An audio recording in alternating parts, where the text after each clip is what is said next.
किया बढ़ावा दे गया जरूरत देंगे जो बराबर 5 साल से प्रधान से लेके अब तक करता है हम लोग। अरे प्रधान भाई ये मत करो, पक्ष मत लीजिए आप, आपकी बात में मैं भी हूँ। आप अपनी बात में अपने अपने बात की बात करिए, मेरे बात में आप जाने एक मिनट बैठो, एक सेकंड भैया, सुनो सुनो। अरे निशाद एक मिनट सुन, आप लोग शर्मा सुन लीजिए।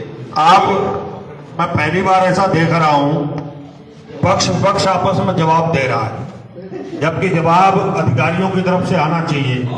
अगर कोई पार्षद आरोप लगाता है, चाहे वो सत्ता पक्ष का हो या विपक्ष का हो, अगर कोई अपने वार्ड का मामला उठाता है तो जवाब संबंधित अधिकारी देते हैं। आप लोग जवाब दे रहे हैं तो इससे क्या संदेशा जाएगा? आप अगर कोई आरोप लगा रहा है तो उसका जवाब खुलकर अधिकारियों को देना चाहिए।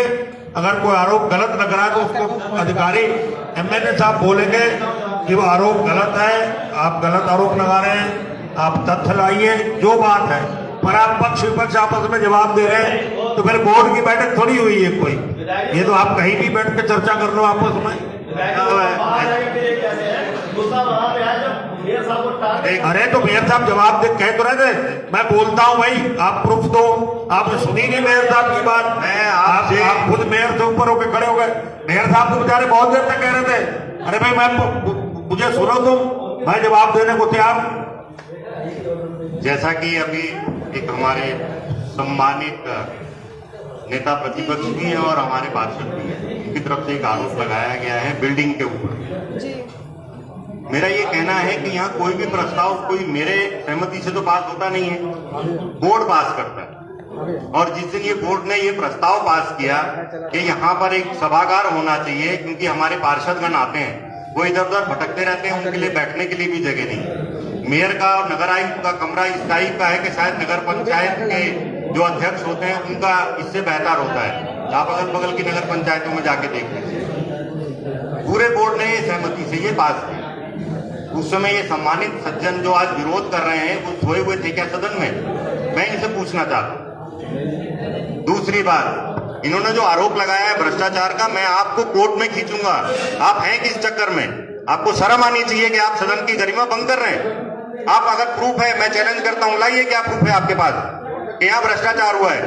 ये नगर निगम, ये पहला नगर निगम है पूरे उत्तराखंड का, इसका मैं गारंटी से कह रहा हूँ कि 50 सालों में पहली बार ऐसा हुआ है कि हमने पुल बंद किया है।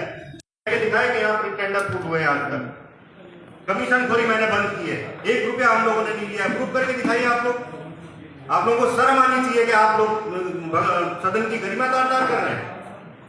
ये पूरा सदन तुम लोगों को देख रहा है। जरा बताइए आपको क्या प्रूफ है कि यहाँ पर भ्रष्टाचार हुआ है? भ्रष्टाचार बताइए ना क्या हुआ, क्यों पास कर रहे हैं? आपने तो कहा नजूल की जमीन पूरा तरीके से बना दिया, आप कराइए ना पूरा कार्य, क्यों रोक दिया गया? क्यों रुकवा दिया उसे? तुमसे पूछ के क्यों भर्ती कराइए? मैं बोर्ड के सदस्य हूँ, पूछ सकता हूँ। मैं बोर्ड के सदस्य के आपसे पूछ रहा हूँ, आपसे व्यक्तिगत प्रूफ करूंगा मैं। आप कीजिए, करूंगा मैं, बोर्ड प्रूफ करूंगा ना मैं। क्यों रुक गया काम? क्यों हो गया काम? क्यों नहीं बोलेंगे? बोर्ड में बोलेंगे, बोर्ड में सदन में, मेरा बोर्ड में सदन में बोलने का, बोर्ड के सदस्य हूँ। आप कैसे करके बोल सकते हैं? मैं बोलूंगा बोर्ड में, आपको शर्म आनी चाहिए। बोलूंगा मैं बोर्ड में, क्यों नहीं बोलूंगा? आपको शर्म आनी चाहिए। आपको नहीं चाहिए? चाहिए पूरा शहर में विकास कार्य रुका हुआ है, शर्म आनी चाहिए आपको। दूसरी तरफ मेरा एक और चैलेंज है, मीडिया के पत्रकार बंधु बैठे हुए हैं, अगर इनमें हिम्मत है तो ये जाए निर्माण विभाग में, ये कहें कि कांग्रेस और बीजेपी का वार्ड करके अगर हमने कोई भी भेदभाव किया है तो ये इनमें हिम्मत है ये मीडिया को बुलाए, वो सारे निर्माण कार्यों का टोटल कितने करोड़ के काम बीजेपी में हुए, कितने करोड़ के काम इसमें हुए हैं, कांग्रेस में हुए हैं, अगर आप में हिम्मत है तो मीडिया को बुला के दिखाइए ना। उसमें आप नहीं हिम्मत कर पाएंगे, क्योंकि हमने बिना किसी भेदभाव के, बिना किसी का चेहरा देखे हुए सिर्फ वहां काम कराया है जहां पर पार्षद ने कहा है या हमें लगता था कि यहाँ जरूरी है। आप क्या समझते हैं? अभी इन्होंने कहा कि एक नेता था, हमारे पार्टी के ऊपर आरोप लगाया कि वहां पर रातों रात सड़क बन गई। इनको शर्म आनी चाहिए, ये गलत आरोप लगा रहे। एक पूरी सड़क थी, जो पूरी सड़क लगभग 300 मीटर के आसपास, उसमें मात्र 30 मीटर सड़क ऐसी थी जिसमें कि पानी भरता था और पूरी गली उस पानी से बीच से निकलती थी। हमने अगर उस पूरी गली को बचाने के लिए वो 30 मीटर रोड बनवा दी, जिसको कि आप नहीं रोक सकते हैं। ये हमारा 2.5 लाख और 6 लाख का ही हमारा अधिकार है और शासन से दिया हुआ अधिकार है। हम जहां चाहेंगे बनवाएंगे। हमने बनवा दी 2.5 लाख में। वो कौन सा गुनाह किया था? आप करिए ना चैलेंज इस बात को। वो पूरा शहर पूरा एक आदमी वहां खुश है। एक तुम्हारे लिए ही दिक्कत है। आप बताओ तुम्हारा चरित्र। इन्होंने क्या किया कि वो उसमें, क्योंकि हमारी पार्टी का नेता था, माननीय विधायक जी आप भी सुनिए, क्योंकि हमारी पार्टी का नेता था, ये इतने महान पार्षद हैं, ये इन्होंने क्या किया कि उस रोड को पास नहीं कराया, बाकी सारी रोडें पास करा दी। ये आपका चरित्र। आपके द्वारा कितने रोड पास किए? मेरे प्रस्ताव दिए गए, आपने किया नहीं। आप गलत तरीके से बयान, आप गलत तरीके से आरोप लगा सकते हैं मेरे तब। आप पद पर रहकर गलत तरीके से आरोप लगा रहे हैं। आपके सिद्धि, आपके केवल बोलने से नहीं होगा। सही है, आप प्रूव करिए। जो रोड मैंने आपको चैलेंज किया है। मैंने आपको चैलेंज किया, एक्सेप्ट करिए। मैंने आपको चैलेंज किया, एक्सेप्ट करिए ना। आप जाइए ना निर्माण विभाग में, आप मीडिया बुलाइए, आप मीडिया बुलाइए। अरे वो बता रही है, अभी से बता रही है। अब की निकल के देखना, वार्ड में जाना निकल के, इस बार जनता बताएगी। मेरा भी आपको खुला आरोप है। अरे आप किसी भी आरोप लगा लीजिए। अरे आरोप तो तुम लोग तो यार, कुछ भी बोल दीजिए। देखिए अगर आप आरोप लगा रहे हैं, आप प्रूव करके दिखाइए ना, आप क्या करते हैं। आप पूरे शहर में जाके घूमिए। मीडिया के सामने मैं बोल रहा हूँ, मीडिया के सामने आरोप लगा रहा हूँ। आप जाके चलिए टाइम क्या दिखाता है स्कूल के सामने स्थिति क्या पूरी पानी भरी हुई है। वो सड़क दिखाई नहीं दिएगा आपको। आपको नगर में आपके पार्टी का नगर महामंत्री था, तभी वो सड़क बन गया। जो बच्चे स्कूल जा रहे हैं उनका सड़क नहीं बन पाया। मंत्री है तो उसकी सड़क नहीं बनेगी, वो गड्ढे में रहेगा। ये कौन सा लॉजिक है? और नेता के आगे क्या वो आदमी है?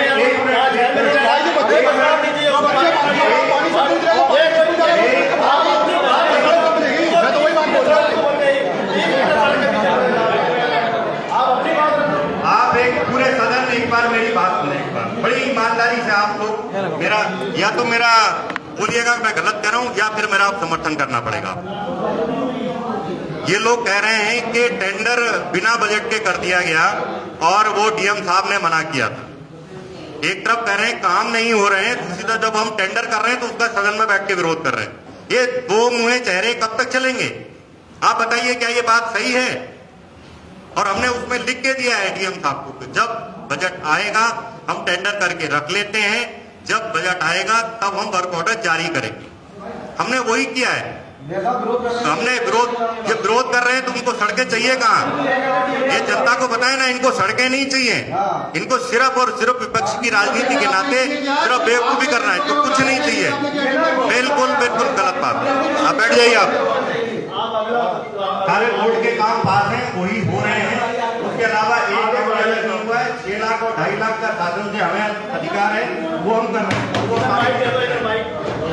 देखिए इसमें सर शहर की सड़कों का नामकरण करना भी आवश्यक है महान विभूतियों के नाम पे। मैं एक लिस्ट पढ़ना चाहता हूँ। इसके बाद मुझे ये शहर की जितनी भी सड़कें हैं, नामकरण का अधिकार जितनी मेरी जानकारी है नगर निगम के पास है। एक सेकंड थोड़ा सा बिल्कुल मैं कुछ सड़कों के नामकरण के प्रस्ताव बोर्ड के समक्ष रख रहा हूँ। बोर्ड यदि उसको अप्रूव करेगा तो नामकरण हो जाएगा और हम नामकरण के बोर्ड लगा देंगे। बोर्ड अप्रूव नहीं करेगा कोई बात। पहली रोड है नैनीताल रोड। आयु जी इसके बाद मैं आप ही को खुद ही माइक लेने आ रहा हूँ। नैनीताल रोड से सिटकुल ढाल तक। अरे हमको बोलने में कोई शौक नहीं भाई, आप बोलिए। हम तो चाह रहे हैं कि शहर का भला हो जाए, ये सड़कों के नाम हो जाए, पास हो जाएंगे तो आप ही लोग कैसे बोलेंगे हमारे कार्यकाल में सड़क का नाम पास हुआ था। ठीक है, नैनीताल रोड से सिटकुल ढाल तक की जो सड़क का नाम है माता अटरिया देवी मार्ग। सहमत। 10वें चौक का नाम 4 साहिब जादे चौक। ट्रांजिट कैंप थाने के शाम के चौक का नाम स्वामी विवेकानंद चौक।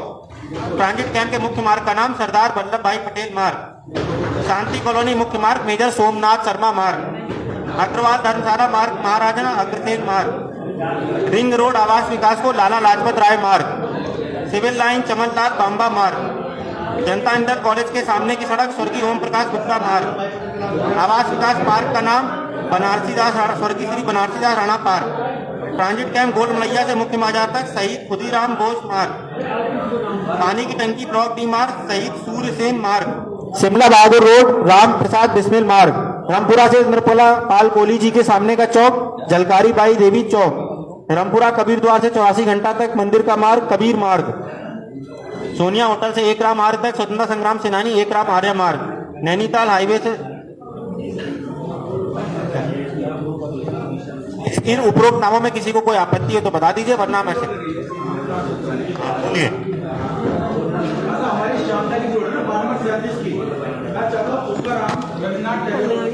किसी ने तो बोला ही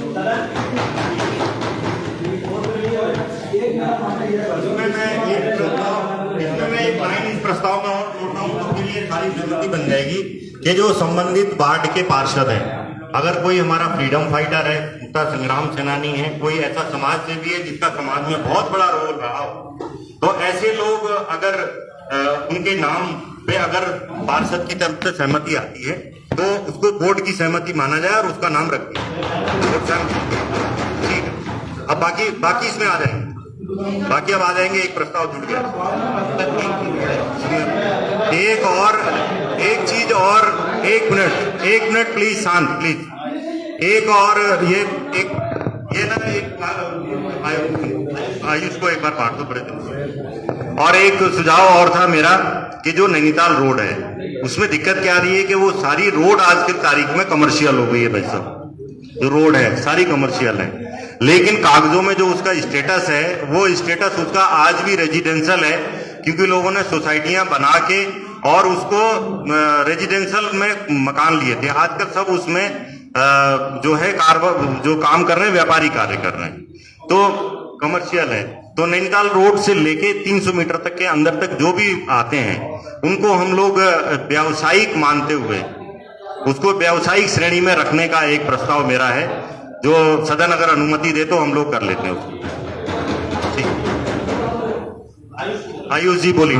माननीय मेयर साहब, माननीय विधायक जी, माननीय एमएलए साहब और उपस्थित सभी पार्षदगण, मैं ज्यादा समय नहीं लूंगा, सिर्फ 4 मुद्दों पे 1-1 मिनट में बातचीत होगी, लंबा समय नहीं लूंगा मैं। पहला तो माननीय मेयर साहब, जो गुरु नानक इंटर कॉलेज के सामने आपने जो पुलिया बनवाई है, इतनी तेजी से जो काम कराया आपने, उस इतनी मेन सड़क को रुकवा के रातों रात काम हुआ है, उसके लिए माननीय मेयर साहब बहुत बहुत धन्यवाद। पूरे शहर की तरफ से आपको बहुत बहुत धन्यवाद। ये एक वार्ड की समस्या नहीं थी, ये पूरे शहर की समस्या थी। काशीपुर बाईपास रोड में सबसे ज्यादा ट्रैफिक होता है, वहां पानी भरने की समस्या, लंबे लंबे जाम होते थे। आज उस समस्या को काफी हद तक निस्तारण हो गया है, और जैसा कि आपकी और हमारी बातचीत हुई थी कि एक पुलिया और पड़ेगी, जो हम गुरु नानक जयंती जी के बाद इसको बनाएंगे। दूसरा माननीय मेयर साहब, हमारे जो वार्ड हैं, 40 वार्ड हैं, उन सभी वार्डों में एक सुपरवाइजर हमने नियुक्त करा हुआ है, जो सफाई व्यवस्था को देखता है, जो पर्यावरण मित्र हैं उनके साथ घूम के पूरे वार्ड की निरीक्षण करता है। हमारे वार्डों में क्या है कि 2-2, 3-3 वार्डों में एक ही सुपरवाइजर है, जो सिर्फ इस समय दौड़ते रह जाते हैं, वो सफाई व्यवस्था देख ही नहीं पा रहे हैं। उनके पास समय नहीं है, उनको पॉलिथीन के चालान भी काटने हैं, उनको बर्थ सर्टिफिकेट, डेथ सर्टिफिकेट की सर्वे भी करने हैं, उनको 1000 काम और है, वो सफाई व्यवस्था देख ही नहीं पा रहे हैं। इसके कारण सभी वार्डों की हालत बहुत खराब हो गई है। हमारे जैसे शुरुआत में हमने 40 वार्डों में 40 सुपरवाइजर रखे गए थे, जितने हमारे कम हो गए हैं, हमें उतने रख के उसको 40 वार्डों में 40 सुपरवाइजर होने चाहिए। ये हमारे सम्मानित सदस्य का एक बहुत अच्छा सुझाव था। इसमें दिक्कत क्या आ रही है, कई वार्ड तो हैं हमारे बिल्कुल छोटे छोटे से, कई वार्ड है हमारे बहुत बड़े, जैसे वार्ड नंबर 1 है, वार्ड नंबर 16 है, 25 है और 40 है। ऐसे बड़े वार्ड हैं कि इनमें बहुत बड़ा एरिया है, और ये बात सही है कि एक सुपरवाइजर से मुझे लग रहा है कि संभव नहीं हो पा रहा था। हालांकि ये बोर्ड पे लोड बढ़ रहा है, लेकिन फिर भी मेरा एक सुझाव है कि जो बड़े वार्ड हैं उनमें हम 2 रख दें और हर वार्ड को हम 1 सुपरवाइजर दे दें। हम लोग ऐसी व्यवस्था करें, बिल्कुल इसके लिए अगर सदन अनुमति दे दें। 40 वार्डों की समस्या है मेरे साहब। ठीक है, थैंक यू, अच्छा सुझाव, अच्छा सुझाव। मेरे साहब 1-2 और छोटे छोटे से मुद्दे। एक, जैसे हमारी सरकार ने नजूल पे मालिकाना हक का जो प्रस्ताव पारित किया, उसके बाद ये सदन का मुद्दा नहीं है, पूरे शहर का मुद्दा है। इसके बाद नजूल के लिए सभी लोग मालिकाना हक के लिए अपनी अपनी फाइलें लेके वहां पहुंचे हैं। वो पहले नगर निगम आती हैं, फिर विकास प्राधिकरण जाती हैं, और एक लंबा प्रोसेस है। इसमें इतनी दिक्कतें आ रही हैं आम जनता को, इतनी दिक्कतें आ रही हैं, लोग पैसे लेके खड़े हैं कि हमारा चालान जमा कर लो, हमें नजूल पे मालिकाना हक दे दो, लेकिन वो सिर्फ भागा दौड़ी हो रही है और वहां पे कोई समाधान नहीं निकल रहा। इसमें माननीय मेयर साहब, ये 40 वार्ड जो हैं, ये 40 जनप्रतिनिधि हैं। हम चाहते हैं इनकी उपस्थिति में हर वार्ड पे मालिकाना हक की फाइलें लगें और सारे जो हमारे तहसीलदार हैं, पटवारी हैं, हमारे सामने बैठ के हमारे वार्डों में इस फाइलें देखें और उसमें मालिकाना हक की कार्रवाई आगे बढ़ाएं। मैं चाहूंगा माननीय विधायक जी भी इसमें सहमति देंगे कि सभी लोगों को मालिकाना हक के लिए जो फाइलें लेके घूम रहे, बहुत दिक्कतें आ रही हैं, इसके लिए प्लीज कोई कार्रवाई करें। माननीय विधायक जी हैं, माननीय मेयर साहब हैं।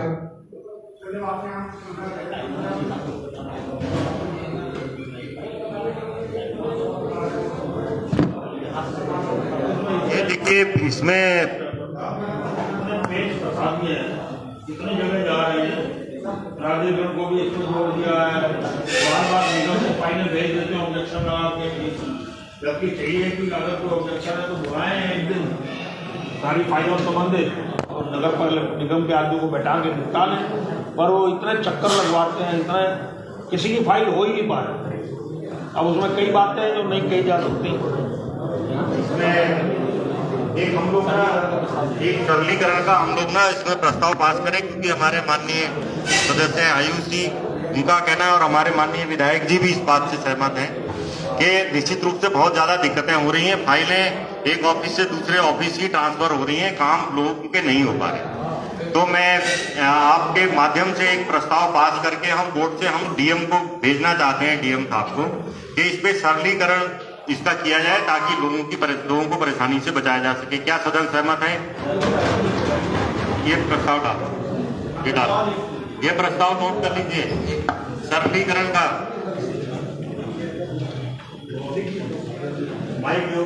माननीय मेयर साहब, इसमें अभी जो आज के जो मुद्दे हैं उसमें जो हमने पॉइंट नंबर 4 है, जिसमें हमने जो अपने हाउस टैक्स के रेट भी शायद रिवाइज करे हैं और इतनी तरीके की पेनल्टी और इतनी तरीके की फीसें लगाई हैं हमने जो आम जनता पे, मैं चाहता हूँ इस पे एक दोबारा विचार हो, क्योंकि इतनी फीसें, इतनी पेनल्टी और शायद ये हाउस टैक्स के रेट भी रिवाइज हुआ, ये बात हमारे पास अभी आया। अगर पहले आया होता तो हमने इस पे एक बार डिटेल देख लिया होता। मैं एक बार जानना चाहता हूँ इसमें कौन कौन से पिछली बार भी दिया गया है, तो आपने पढ़ा नहीं है, पिछली बार भी दिया हाउस टैक्स वैसे ही बहुत बढ़ गया है, कॉमर्शियल में तो बहुत ज्यादा हो गया है।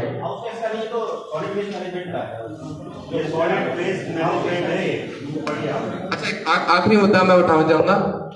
हमारे वहां पे एक क्षेत्र है घास मंडी, जहाँ पे कोई घास का कारोबार नहीं होता है। वो एक जमाने से घास मंडी के नाम से चलते आ रहा है, जिसकी वजह से लोगों को बहुत दिक्कतें हैं। इस नाम से जब नाम खराब हो रहा है ना, इसकी वजह से मैंने एक प्रस्ताव दिया था और मेरे वार्ड के सभी लोगों ने सहमति देके एक प्रस्ताव माननीय मेयर साहब को और एमएलए साहब को दिया हुआ है कि इसका नाम चेंज किया जाए।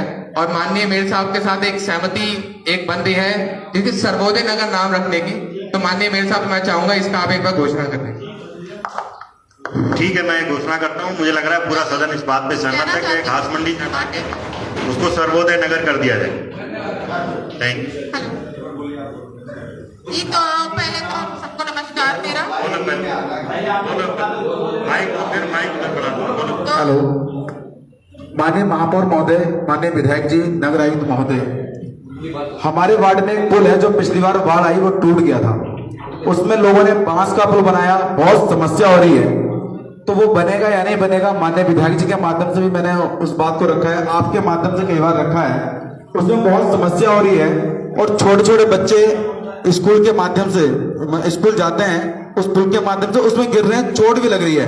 तो मेरा निवेदन है कि उसमें एक ऐसा कर दिया जाए जिससे कि बच्चे तो उसमें निकल ही सके। बहुत परेशानी हो रही है, बहुत ही ज्यादा। हमारे पास में इतने बड़े पुल का कोई भी एक्सपर्ट नहीं है, लेकिन ये निश्चित रूप से एक बहुत बड़ी समस्या है जो हमारे सम्मानित पार्षद महोदय ने उठाई है। तो मैं सदन का ध्यान भी आकर्षित करना चाहता हूँ। मैं चाहता हूँ कि इसमें मैं आपको निर्देशित करता हूँ, हमारे अधिकारी गणों को, क्या आप लोग उसको पीडब्ल्यूडी से जो एक्सपर्टीज हैं इसके पीडब्ल्यूडी में, उनकी मदद लेते हुए एक प्रस्ताव पास करके और इसको बनवा लिया जाए, अगर सदन सहमति देता है तो। ठीक है, मैं सभी समस्त पार्षदों का धन्यवाद देता हूं कि आप इसे सहमति दी। माननीय एमएलए साहब, मैं आपसे सवाल कर रहा हूं, आप उसका जवाब दीजिएगा। यदि कहीं पर मान लीजिए आपका आवास बहुत सुंदर है, डीएम ऑफिस में है, वहां यदि कोई जानवर मर जाएगा तो आप उसको कितने दिन बाद उठवाएंगे? मैं आपसे पूछ रहा हूं। हैं? तत्काल भाई साहब 7 दिन। और मैं अपने अधिकारी को फोन करता रहा, आपको मैंने मैसेज डाला, कोई नहीं डाला, मैंने आपको फोन किया, आपने कहा देख रहा हूं, फिर आपने जवाब नहीं दिया उस दिन का। पूरे शहर में कहीं भी मृत जानवर पाया जाता है। पहली बात तो हमारे यहाँ कोई ऐसी सुविधा नहीं है। हम लोगों ने पहले भी ये बात कही कि हम लोगों को एक इलेक्ट्रिक क्रेमेटोरियम बनाया जाना चाहिए जहां पर लोग मृत जानवरों को डिस्पोज कर सकें। जहां पर भी हम लोग मृत जानवरों को डिस्पोज करते हैं, हमारे पास एक ही रूल है एज पर द लॉ या एनजीटी, जिसमें फॉरेस्ट में हम फॉरेस्ट वालों से परमिशन लेकर के डीएफओ साहब से परमिशन लेकर वहां करते हैं। आपदा के दौरान हमने 90 या 91 जानवर वहां पर दफन कर रहे थे। हमारे पास जितना स्टाफ है हम पूरा लगाते हैं, ऐसा नहीं है। तो हमारा आपको एक पूरा, आपको ही नहीं, प्रश्न आपने पूछा, लेकिन मैं पूरे सदन को आश्वस्त करता हूँ कि यदि कहीं पर मृत जानवर पाया था 24 घंटे के अंदर उसको हटवाने का प्रयास करते हैं। मेरे घर के सामने भी एक जानवर मर गया था, मुझे भी हटवाने में 24 घंटे लगे थे। ठीक है साहब, तो मेरी यही जवाब है। 7 दिन बाद उठ रहा है, वो भी मैंने जो कहा कि उठेगा या नहीं उठेगा, मैं लड़ा, इतने बड़े बड़े उसमें कीड़े हो गए, बीमारी फैल जाएगी नदी के पास, और वहीं से बच्चे स्कूल जाते हैं उस टूटे हुए पुल के पास से। चलो, इसका एक प्रस्ताव मेरा भी तरफ से है कि उसमें जो हमारे मृत जानवर हैं, एक्चुअली हमारे पास जगह है नहीं कि हम जहाँ ले जाते हैं वहाँ विरोध होता है। और एक और चीज है कि जो पालतू पशु हैं, जिनके पालतू पशु भी जब मर जाता है तो हमारे यहाँ से नियम है कि उसका जब उठाएंगे तो नगर निगम उससे चार्ज वसूल करेगा। वो क्या करता है कि वहां से निकाल के वो सड़क पे रख देता है और वो लावारिस घोषित हो जाता है। लेकिन मैं चाहता हूं कि एक जिस तरह से वो जो इलेक्ट्रिक सौदागृह होता है उसका